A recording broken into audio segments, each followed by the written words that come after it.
नमस्कार, विजय online study में आपका स्वागत है।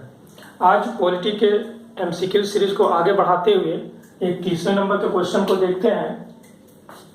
Who among the following holds his office during the pleasure of the president.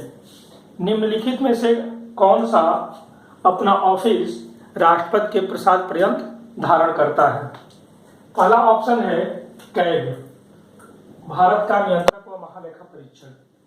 दूसरा option CEC, chief election commissioner, Bharat का मुख्य निर्वाचन आयुक्त। तीसरा स्पीकर यानी लोकसभा का अध्यक्ष। और चौथा ऑप्शन है AGI, attorney general of India, Bharat का महान्यायवादी। इनमें से हम देखते हैं महान्यायवादी का ही पद ऐसा है जो कि भारत के राष्ट्रपति के प्रसाद पर्यंत अपना पद धारण करते हैं। राष्ट्रपति जब चाहे इनको इनके पद से हटा सकता है। इसका मतलब यह भी नहीं कि राष्ट्रपति खुद ही अपनी इच्छा से इनको हटा देंगे। जब मंत्रिपरिषद की सलाह होगी, सरकार की सलाह होगी इनको हटाने के लिए, तो सरकार के सलाह पर राष्ट्रपति हटाते हैं।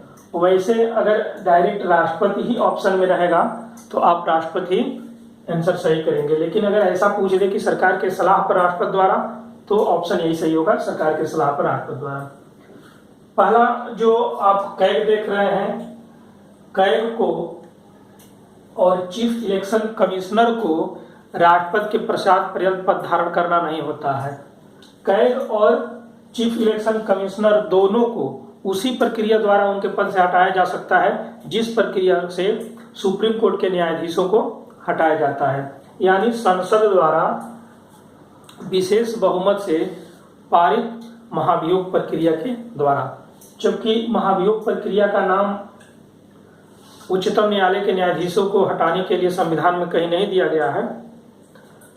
सिर्फ राष्ट्रपति को ही महाभियोग प्रक्रिया द्वारा हटाया जाता है, लेकिन सामान्यतः सुप्रीम कोर्ट के न्यायाधीशों को हटाने की प्रक्रिया को भी हम महाभियोग कर देते हैं। तो कैग और सीईसी को संसद द्वारा पारित महाभियोग प्रक्रिया के तहत राष्ट्रपति द्वारा हटाया जाता है। स्पीकर को लोकसभा के तत्कालीन सदस्यों के बहुमत से उसके पद से हटाया जा सकता है। लोकसभा अध्यक्ष उपाध्यक्ष को रिजाइन देके भी अपना पद त्याग सकता है, या जब लोकसभा का कार्यकाल खत्म होता है तो अगले लोकसभा के गठन होने तक लोकसभा अध्यक्ष अपने पद पर रहता है, उसके बाद वो अपना पद खाली कर देता है। अगला क्वेश्चन है, the state finance commission is a legal body. दूसरा नॉन स्टेट्यूटरी बॉडी। तीसरा है कॉन्स्टिट्यूशनल बॉडी। और चौथा है नॉन ऑफ द अबव। इसमें से कौन सही होगा? यह क्वेश्चन कह रहा है कि जो राज्यों का वित्त आयोग है वह लीगल बॉडी है, नॉन स्टेट्यूटरी है, कॉन्स्टिट्यूशनल है, या इनमें से कोई नहीं है। तो यहां पर कंफर्म है ऑप्शन सी सही होगा। और जो फाइनेंस कमीशन है स्टेट के लिए, यह मूल संविधान में इसकी व्यवस्था नहीं की गई थी। यह पंचायती राज व्यवस्था जैसे हुआ, संविधान में 73 नंबर के संशोधन द्वारा एक 11वें नंबर की अनुसूची जोड़ी गई और 74 नंबर के संशोधन द्वारा 12वें नंबर की अनुसूची जोड़ी गई। 11वें नंबर की अनुसूची द्वारा पंचायती राज और 12वें नंबर के अनुसूची द्वारा नगर पालिकाओं की व्यवस्था की गई। और यहीं पर आर्टिकल 243I के तहत पंचायती राज के लिए एक राज्य वित्त आयोग का गठन किया गया और आर्टिकल 243Y के तहत नगर पालिकाओं के लिए एक राज्य फाइनेंस कमीशन गठित किया गया। मतलब संविधान में लिखा गया है, और जो भी बातें, जो भी संस्थाएं संविधान द्वारा बनती हैं उसको हम कॉन्स्टिट्यूशनल बॉडी कहते हैं। तो यहाँ पर सी सही होगा। अगला क्वेश्चन है, the Sarkaria commission was setup for the review of relation between the prime minister and the president, the legislative and the executive, the centre and the states, the executive and the judiciary. Sarkaria आयोग किसके लिए गठित किया गया था? प्रधानमंत्री और राष्ट्रपति के बीच संबंधों के लिए, विधायिका और कार्यपालिका के बीच संबंधों के लिए, केंद्र राज्य के बीच संबंधों के लिए, या कार्यपालिका और न्यायपालिका के बीच संबंधों के लिए। यहाँ पर राइट आंसर है C, the centre and the states, यानी केंद्र राज्य संबंधों के लिए, केंद्र राज्य संबंधों के लिए सरकारिया आयोग एसआर सरकारिया के अध्यक्षता में 1983 में गठित किया गया था, इंदिरा गांधी जी के टाइम में, और इनका रिपोर्ट आ गया था 1987 में। तो यहाँ पर आपका होगा the centre and the states, और यह बार बार क्वेश्चन पूछता है, यह बहुत ही इंपॉर्टेंट क्वेश्चन है।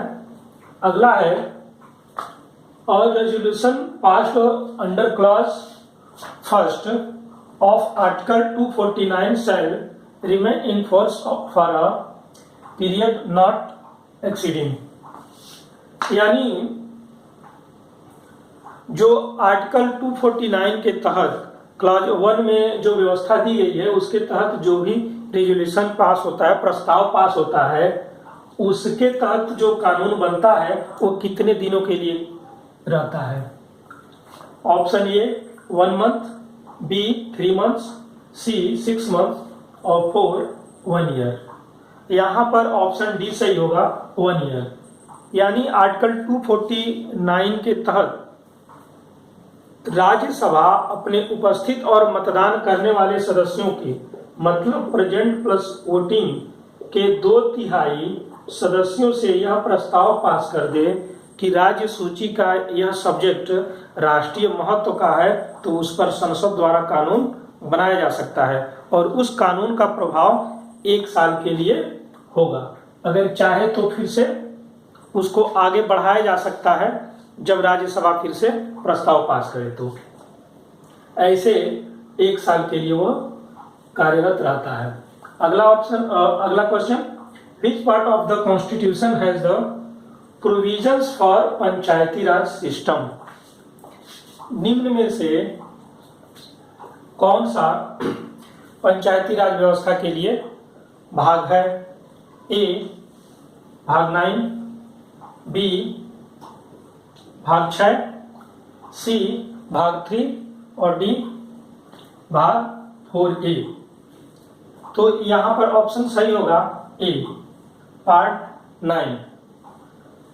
पार्ट 9 73rd नंबर के अमेंडमेंट द्वारा 1992 में पार्ट 9 को जोड़ा गया था, और इसी के तहत संविधान में 11वीं सूची भी जोड़ी गई, पंचायती राज व्यवस्था लाया गया था, और इसमें कुल 29 सब्जेक्ट शामिल किए गए थे, यानी 29 विषय। और यह पंचायती राज व्यवस्था 1993 में 24 अप्रैल से लागू हो गया, 24 अप्रैल। इसी 24 अप्रैल को पंचायती राज दिवस के रूप में मनाते हैं।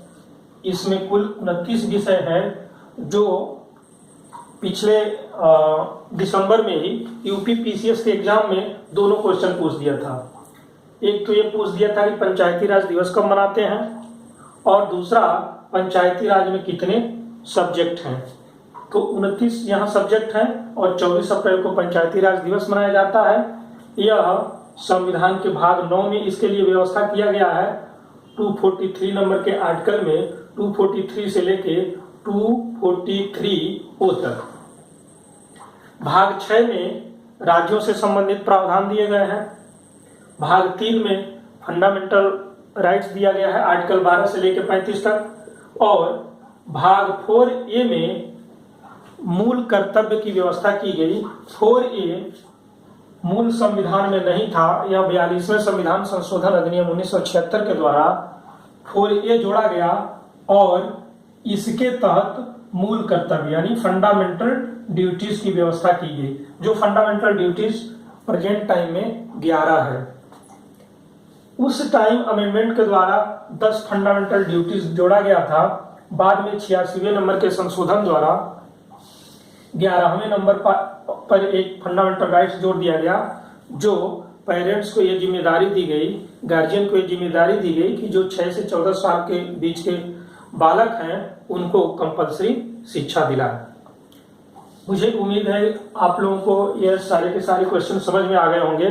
यह यूपीपीसीएस 2016 के क्वेश्चन है। 5 क्वेश्चन यूपीपीसीएस 2016 में पूछा था, तो काफ़ी इंपॉर्टेंट क्वेश्चन है। मुझे उम्मीद है कि समझ में आ गया होगा। अगर कहीं दिक्कत आए तो आप कमेंट्स करके उसको क्लियर कर सकते हैं। धन्यवाद।